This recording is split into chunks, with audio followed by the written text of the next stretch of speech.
കാസയുടെ Shri Kevin Peter കൂടി നമുക്ക് ചേർന്നു. ശ്രീ കെവിൻ പീറ്റർ, നേരത്തെ ചോദിച്ചപ്പോൾ അത് കട്ടായിപ്പോയി. വിദേശ രാജ്യങ്ങളിലടക്കം, വികസിത രാജ്യങ്ങളിലടക്കം മതത്തെ മാറ്റി നിർത്തിക്കൊണ്ട് അടിസ്ഥാന വിദ്യാഭ്യാസ സൗകര്യം മെച്ചപ്പെടുത്തുക, അതാണ് തുടരുന്ന ഒരു സമ്പ്രദായം. ഇപ്പോഴത്തെ ഒരു റിലീജിയസ് സെന്റിമെന്റ്സ് ഒക്കെ വെച്ച് വിദ്യാലയങ്ങളിൽ നിന്ന് അത് മാറി നിൽക്കട്ടെ എന്ന് ഒരു സർക്കാർ പറയുമ്പോൾ, ഒരു വിദ്യാഭ്യാസ വകുപ്പിന്റെ ചുമതല വഹിക്കുന്ന മന്ത്രി പറയുമ്പോൾ അത് കൈയടിച്ച് അഭിനന്ദിക്കേണ്ടേ? എന്താണ് നിലപാട്? ശരിക്കും നേരത്തെ ചോദിച്ചതുപോലെ വേറെ എന്തൊക്കെയോ വിഷയങ്ങൾ കിടന്നിട്ടാണ് അതിലൊന്നും ശ്രദ്ധ കാണിക്കാതെ ഈ മന്ത്രിസഭയുടെ അവസാന കാലഘട്ടത്തിൽ ഈ വിഷയത്തിൽ എടുത്തിരിക്കുന്നതെന്നാണ് എനിക്കും ചോദിക്കാനുള്ളത്.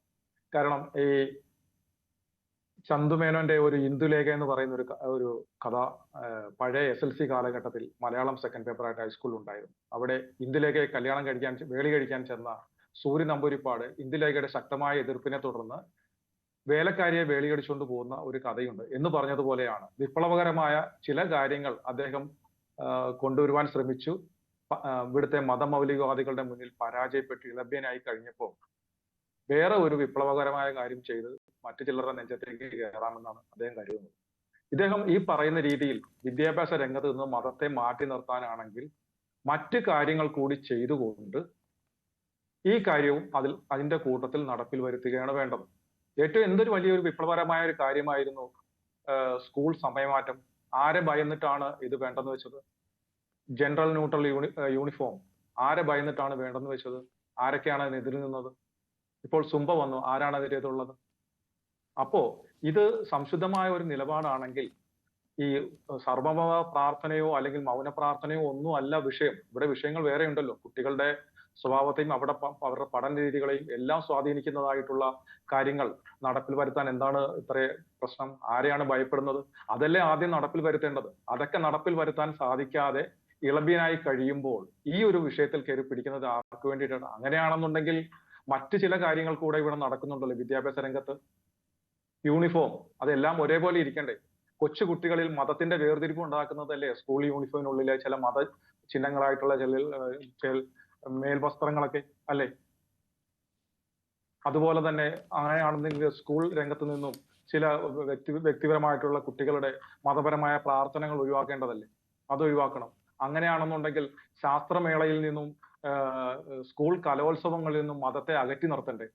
ഇവിടെ കഴിഞ്ഞ വർഷത്തെ ശാസ്ത്രമേളയിൽ സിറാത്ത് പാലത്തെക്കുറിച്ച് ശാസ്ത്രമേളയിലെ സ്റ്റിൽ മോഡൽ വിഭാഗത്തിൽ ഒരു കുട്ടി വിവരിക്കുന്ന വീഡിയോ സോഷ്യൽ മീഡിയ വൈറലായത് കണ്ടു. ഇപ്പോ മാർഗംകളി ഒരു ക്രിസ്ത്യൻ കലാരൂപമാണ്. തിരുവാതിര ഹൈന്ദവ കലാരൂപമാണ്. അതുപോലെ തന്നെ ദഫുമുട്ട് പറയുന്നതും മാപ്പിളപ്പാട്ട് എന്ന് പറയും മുസ്ലിം കലാരൂപമാണ്. ഇതൊന്നും ശാസ്ത്രമേളയിൽ വന്നുകൊണ്ട് കലോത്സവങ്ങളിൽ വന്നതുകൊണ്ട് ഒരു കുഴപ്പവുമില്ല. അവിടെ ഖുർആൻ പാരായണം എന്തിനു വേണ്ടിയാണ്? അങ്ങനെ ഉണ്ടെങ്കിൽ ബൈബിൾ പാരായണോ ഭഗവത്ഗീത പാരായണോ ഉണ്ടോ? ഇല്ലല്ലോ. ഗവൺമെന്റ് മുസ്ലിം സ്കൂളുകൾ എന്ന പേരിൽ സ്കൂളുകളിലൂടെ പ്രവർത്തിക്കുന്നില്ലേ? അതുപോലെ തന്നെ ഉറുദു പഠിപ്പിച്ചാൽ പോരെ? ഒരു ഭാഷയാണ് പഠിപ്പിക്കാൻ ഉദ്ദേശിക്കുന്നത്, എന്തിനാണ് അറബി പഠിപ്പിക്കുന്നത് സർക്കാർ ചെലവിൽ? അപ്പൊ ഇങ്ങനെയുള്ള കാര്യങ്ങളൊക്കെ ഇവിടെ ഉണ്ട്. അപ്പോൾ അതിന്റെ ശ്രീ കെവിൻ പീറ്റർ, ഞാൻ ഇടപെടുകയല്ല, പക്ഷേ ന്യൂനപക്ഷങ്ങൾക്ക് ഭരണഘടന അനുശാസിക്കുന്ന ചില അവകാശങ്ങളും ചില റൈറ്റ്സും ചില റിസർവേഷൻസും ഉണ്ടല്ലോ. ഇതൊരു മറ്റൊരു മതം എന്നതിനപ്പുറത്തേക്ക് ഇതൊരു ന്യൂനപക്ഷത്തിന് കൊടുക്കുന്ന, നമ്മൾ ദളിത് വിഭാഗത്തിന്, ആദിവാസികൾക്കൊക്കെ അത്തരം സ്പെഷ്യൽ റൈറ്റ്സ് ഉണ്ട്. അത് പക്ഷെ ചോദിക്കാൻ പറ്റില്ല. അത് ചോദിച്ചാൽ ഒരു പക്ഷേ അത് അകത്താകുന്ന വിഷയമോ?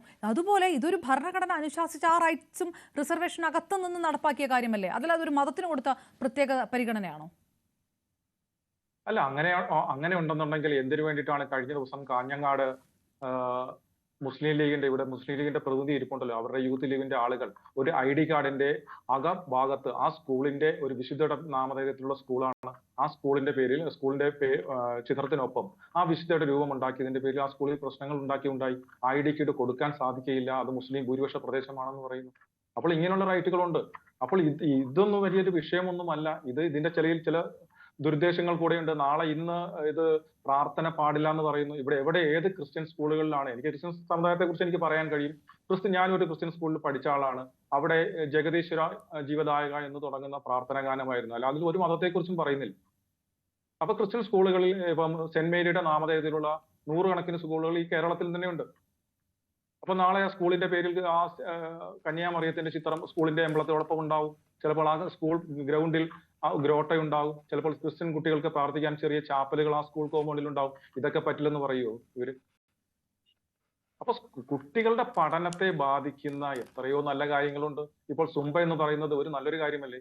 കുട്ടികളുടെ വേസ്റ്റ് എനർജി അവരുടെ ശരീരത്തിൽ അടിഞ്ഞുകൂടി സെക്ഷൽ ആയിട്ടുള്ള മറ്റു മയക്കുമരുന്നിന്റെ ഒക്കെ പുറകെ പോകാതെ ഇന്ന് കായികമായ വിനോദങ്ങൾ ഇല്ലാതെ മൊബൈലിലേക്ക് ഒതുങ്ങിക്കൂടുന്ന കാലഘട്ടമാണ്.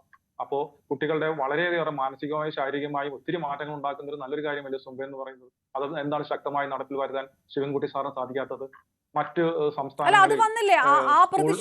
ആ പ്രതിഷേധം അടങ്ങിയില്ലേ? അത് നടപ്പിൽ വരുത്തുമെന്നാണല്ലോ പറഞ്ഞത്. അതിന് തൊട്ടുപുറകെയാണല്ലോ ഇത് പറയുന്നത്. അത് വന്നില്ലേ? അങ്ങനെ ഉണ്ടെന്നുണ്ടെങ്കിൽ സ്കൂൾ സമയമാറ്റം മറ്റ് സംസ്ഥാനങ്ങളിലെല്ലാം തന്നെ കൊച്ചുകുട്ടികളുടെ രാവിലെയുള്ള അവരുടെ ശരീരത്തിന്റെ ആ ഉണർവിനെ പരമാവധി ഉപയോഗപ്പെടുത്താൻ പറ്റുന്ന രീതിയിലുള്ള സ്കൂൾ ടൈമല്ലേ? കുറച്ച് മദ്രസയിൽ പോകുന്ന കുറച്ച് കുട്ടികൾക്ക് വേണ്ടി ബഹുഭൂരിപക്ഷം വരുന്ന മറ്റു മതസ്ഥരായ കുട്ടികളുടെ ഭാവിയെ കൂടെ ഇല്ലാതാക്കുക, അവരുടെ പഠനത്തെ കൂടെ ബാധിക്കുന്ന രീതിയിലല്ലേ സമയമാറ്റം നിശ്ചയിച്ചിരിക്കുന്നത്? എങ്കിൽ അതല്ലേ ആദ്യം നടപ്പിൽ വരുത്തേണ്ടത്? സർക്കാരിന് ഇച്ഛാശക്തി ഉണ്ടെങ്കിൽ ഈ അവസാനിക്കുന്ന കാലഘട്ടത്തെങ്കിലും ഈ 8 മാസങ്ങൾ നിലനിൽക്കെ അല്ലെ 10 മാസങ്ങൾ നിലനിൽക്കെ പുതിയൊരു വിഷയം കൊണ്ടൊന്ന് പ്രശ്നം ഉണ്ടാക്കുകയാണോ വേണ്ടത്? അതോ ഈ സ്കൂൾ സമയമാറ്റവും ജെൻഡർ ന്യൂട്രൽ യൂണിഫോമും സുംബയൊക്കെ നടപ്പിലാക്കി ആ സർക്കാരിന്റെ ശക്തി കാണിക്കുകയല്ലേ വേണ്ടത്? അതല്ലേ ആവശ്യം? പുതിയൊരു വിഷയം കൊണ്ടുവരിക വേണോ വേണ്ടത്? അല്ല, ഒരിക്കലുമല്ല. അപ്പോൾ ഇതുപോലുള്ള കാര്യങ്ങളൊക്കെ തന്നെ ഉണ്ട്. മറുപടി പറയാനുണ്ട്. പറഞ്ഞോളൂ. ഇതിലേ ഞാൻ പറഞ്ഞു കഴിഞ്ഞു. താങ്കൾ പറഞ്ഞോളൂ. ഞാൻ വരാം. ഞാൻ ഷാഹുൽ സാർ, ഞാൻ താങ്കൾക്ക് വരാം. അല്ല, കാസയുടെ ഒരു കാര്യം ഞാൻ പറയട്ടെ. നമ്മൾ ഇത് സൗഹാർദ്ദപരമായിട്ട് മുന്നോട്ട് കൊണ്ടുപോവാണ്. ഇവിടെ ആരും മതപരമായിട്ട് അങ്ങോട്ടും ഇങ്ങോട്ടും വിമർശിച്ച് വൈകാരികമായ അന്തരീക്ഷം സൃഷ്ടിക്കുന്നില്ല. അദ്ദേഹത്തിന്റെ ഓരോ പരാമർശങ്ങളിലും മുസ്ലിം വിരുദ്ധത അങ്ങനെ വരികയാണ്. മുസ്ലിങ്ങൾ ഇവിടെ എന്തോ പ്രശ്നങ്ങൾ ഉണ്ടാകും. അത് നല്ലതല്ല എന്ന് ഞാൻ പറഞ്ഞത്. നമ്മൾ എന്നെ സംബന്ധിച്ചിടത്തോളം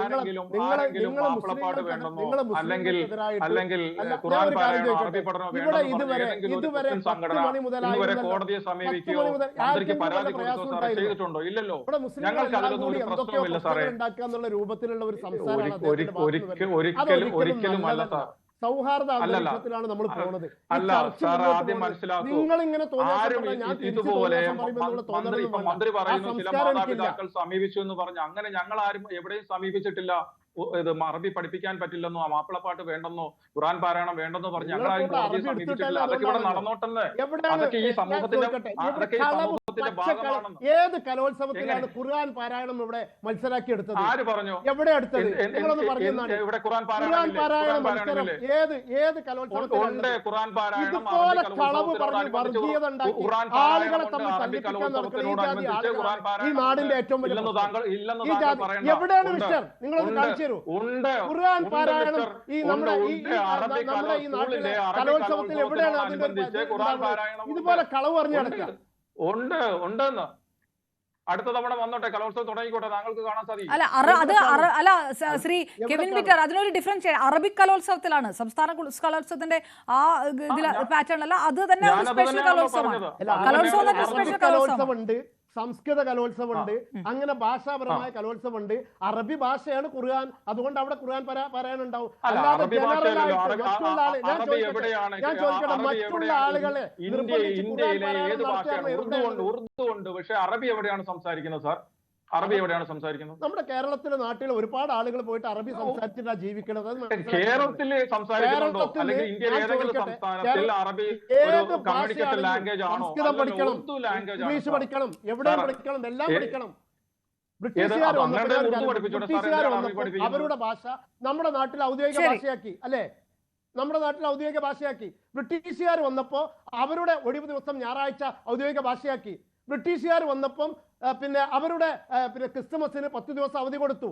അതുപോലെ തന്നെ ബ്രിട്ടീഷ് അതൊക്കെ തന്നെ ഓരോ നാട്ടിലും ഓരോ ഭരണാധികാരികൾ ചെയ്യുന്ന ഓരോ കാര്യങ്ങളാണ്.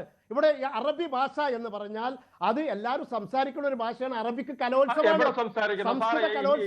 ഏത് സംസ്ഥാനത്താണ് അറബി സംസാരിക്കുന്നത്? സാർ ഉറുദു സംസാരിക്കുന്നുണ്ട്.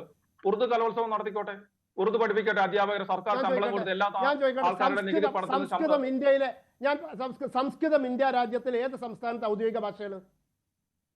സംസ്കൃതം ഇന്ത്യ രാജ്യത്ത് പറഞ്ഞില്ലല്ലോ. അതെ, അതുപോലെ തന്നെ സംസ്കൃതം ഈ സംസ്കൃത കലോത്സവം നടക്കുന്നുണ്ട്, അറബിക് കലോത്സവം നടക്കുന്നുണ്ട്. അതൊക്കെ ഓരോ ഭാഷയാണ്. അത് മതപരമായിട്ട് എടുക്കണ്ട. അത് തീരില്ല. നമുക്ക് ആ എക്സാമ്പിൾസ്, ഇതുപോലെ എക്സാമ്പിളുകൾ പറഞ്ഞാൽ തീരില്ല. ശ്രീ പ്രേംകുമാർ,